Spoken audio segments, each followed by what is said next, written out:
All right, what is up, everyone? We have patch day. It is patch day. It is finally here.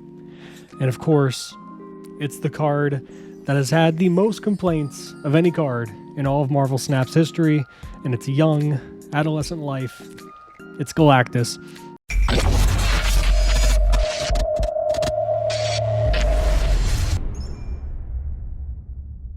Galactus has been nerfed, I would say fairly significantly, but we'll get into that in just a moment. This patch has a lot of stuff in it. We have a little video to watch. We have some news regarding some other cards as well, and more information regarding Conquest. So, of course, you're here for Galactus. Let's get into it. Galactus is no longer a 6'2", he is a 6'7". And of course, that's not the only thing they did. That'd be insane. Galactus used to be a 6'2" that says, on reveal, if this is your only card here, destroy other locations. Now, he's a 6'7", which says, on reveal, if you are winning this location, and this is your only card here, then you destroy the other locations. So, the big difference is, of course, is this gives the opponent one other way to counteract Galactus. Now, typically, Galactus decks, as it stands now, just wants to go ahead and stack the lane, right? With your Yondu, Wolverine, maybe, Wave, all in one lane, and then leave the other two open for potential Galactus play. That is still more than possible for you to do. The problem is now, is your opponent can counteract it in two ways. You can either do the Polaris thing or the Arrow thing or whatever you want to do in terms of disrupting that solo lane aspect of Galactus's ability, but now you can also alter the overall power and see if you can win that location. So something as simple as playing Maximus now into a lane with Galactus will tie, he won't trigger, and then now you can go on as normal. And I think this presents a couple things that's really interesting for the deck overall. Like I said, first and foremost, you give the opponent another avenue in terms of countering Galactus.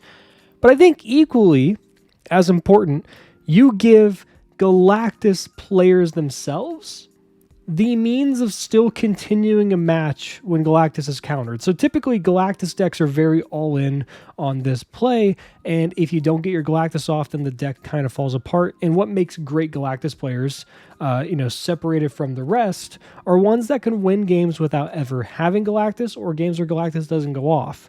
His power being buffed up to 7 makes him, honestly, something that can actually contest the lane in a lot better of a way in those games where your opponent, arrows your Galactus, or Polaris is your Wolverine or whatever into that lane where Galactus try to go off, or they simply have more power than you do. You can still stay in and finish off that game and even potentially win that game, especially in the idea of maybe they overextended into that Galactus lane to make sure you didn't have it go off. And Galactus decks usually run Shang-Chi. Being able to Shang-Chi their Darkhawk, for example, if they played that early, is really nice. And then, of course, that buffs into your Null, all that good stuff. I think it's a very good change. It's going to make Galactus a lot less pulverizing and a lot easier to counter, while also, making the deck still function on its own a bit better than it normally would. And of course, the other thing is now the deck that might be maybe not the best version, it might be now neck and neck with these two versions. You're going to see a lot more of the traditional goblins into a single lane and Nimrod, Wolverine stuff, maybe Galactus naturally occurring on turn 6, as opposed to being cheated out early on 4 or 5 with Wave or Electro. I think this change is very good for the game, a very nice change. It still keeps Galactus the way we want to see him, as a pulverizing big bad in the game and still having a very unique ability, and one I didn't want to see go away, but it's adjusted in such a way that I think works out pretty nicely. And then they go on to say in this patch, in terms of their reasoning, ultimately we decided to make power a functional way for us to tune Galactus, which led to this additional winning restriction. Caring about winning this way lets players contest Galactus within the core fun of Snap using power to challenge for locations. Relying exclusively on counters is frustrating because neither player has much control over their appearance, but every deck should have the ability to muster 7 power. We expect he'll be stronger in decks that play him on turn 6 after Hobgoblin or Nimrod, but worse in the stronger, more popular Galactus archetypes. If this change proves too much or too little, it's also given us the ability to tune him via further OTAs and find the healthiest spot. I love this. This is phenomenal. This is great. Very well done. Great decision. And I can't wait to see how it goes, both for Galactus players and Galactus haters. I think this is a win-win for both sides. Your deck, if you love Galactus, is not neutered, not bad. It gives you more ways to kind of figure out how to build it and make it, the best deck possible, and still gives you the avenue to fight through those games where Galactus is actually countered, because his 7 power is honestly nothing to scoff at on something like turn 4 or even turn 5. And of course, people that don't like Galactus, you're going to be able to counter him way more. So, win-win. Next, we have Maria Hill is staying the same for the most part, except one little caveat.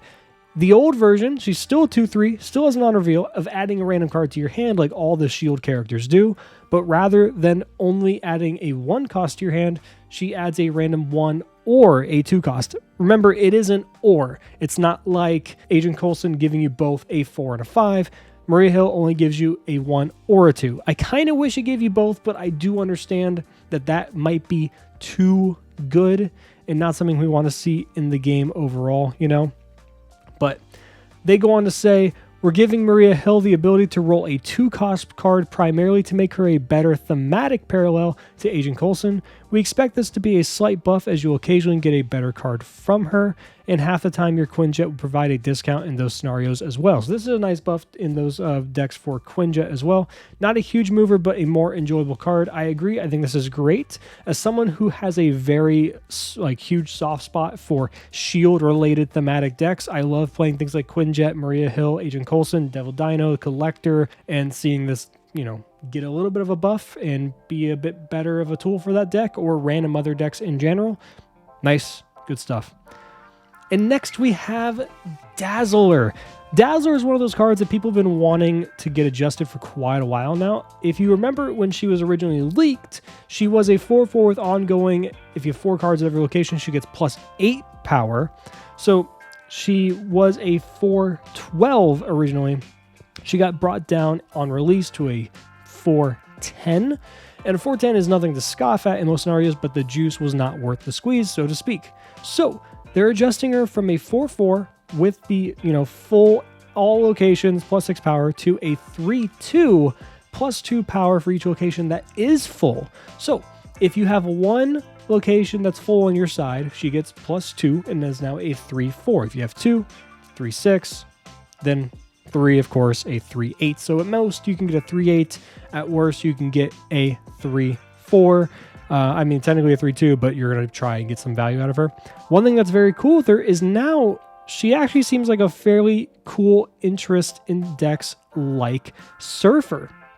And they actually mentioned this, but let me go ahead and say what they said in the patch notes. Dazzler's old ability did not give enough boost to reflect the level of investment that filling your board demands, and never really found a home competing against many of our strongest 4-cost cards. We decided to give her more incremental boost as you fill locations, which also lets her benefit from Space Throne, and shifted her rate to 3-cost. In addition to changing up the competition, she may have a home alongside Brood with Silver Surfer, in Patriot with Ultron, or other shells. I like that idea quite a bit. It's really cool. I think in Silver Surfer that's super interesting because oftentimes you might go ahead and storm a lane and then follow it up with a Brood to get it locked down, and then hopefully fill it up with a buff from Silver Surfer later on. So she would automatically get a buff in that sense. And I played quite a bit of Surfer in my Marvel Snap career, I suppose. And honestly, it's not that hard to fill up more than one location. Maybe not 3, but 2 is very doable. It happens very often, if I'm being honest. And Dazzler seems like a really cool fit there. I like the idea of her maybe being a Patriot. I've tried her before, but I don't know. Now, what I am interested in actually is a combination of both these. Surfer Patriot is always a deck that I liked a lot with things like Cyclops and of course Brood, Surfer, Patriot, Mystique are 3-drops in their own rights as well. And her fitting into that deck seems kind of cool too. And then having at the very top end, you can go into Ultron. It does make it a little bit awkward in terms of you might have to go into Surfer early, but whatever, worth testing, worth trying. So there's that. So now we're going to talk about Conquest. Okay, real quick, before we talk about Conquest, we have a quick video we got to watch about Conquest. But of course, if you guys like this kind of content and want to help support the channel, don't forget to like, subscribe, comment down below, all that good stuff. And by the way, DC Dual Force just had a creator beta that I was a part of recently, and they gave me a bunch of beta codes. So if you want to join the DC Dual Force beta, go ahead and join the new Discord down below in the description, and I will be giving out a bunch of codes, first come, first serve, once the beta goes live on Friday. But of course, back to the video, Conquest. Let's watch this. Let's see what they have to say. I'm actually really excited to see what's going on with this.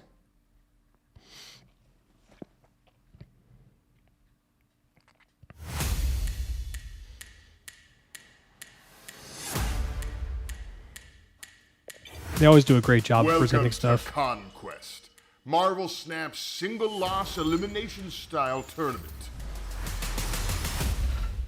where the best of the best come to prove it. Conquest takes place over the course of each season. Exclusive rewards and ultimate bragging rights are up for grabs. Bunch of rewards like we already know. With the Infinite Conquest. Yep. Everyone can participate for free by entering the Proving Grounds, the first level of Conquest. Worth noting that Proving Grounds is kind of like an unranked mode, honestly. At the Silver Conquest. Enter and win there, and you'll earn a gold ticket. Winning a gold Conquest grants the prestigious Infinite ticket. The higher you go, the tougher the competition, and the more wins are required. Proving Grounds requires a single win, Silver 2, Gold 3, and Infinite 5. A single loss will end your run. You'll need another ticket to start again. I'm very excited for this. Or you can purchase one with gold. Proving Grounds, Silver, and Gold are available anytime throughout the season. However, Infinite only appears during the final week of the season. Each win in Conquest will earn you medals.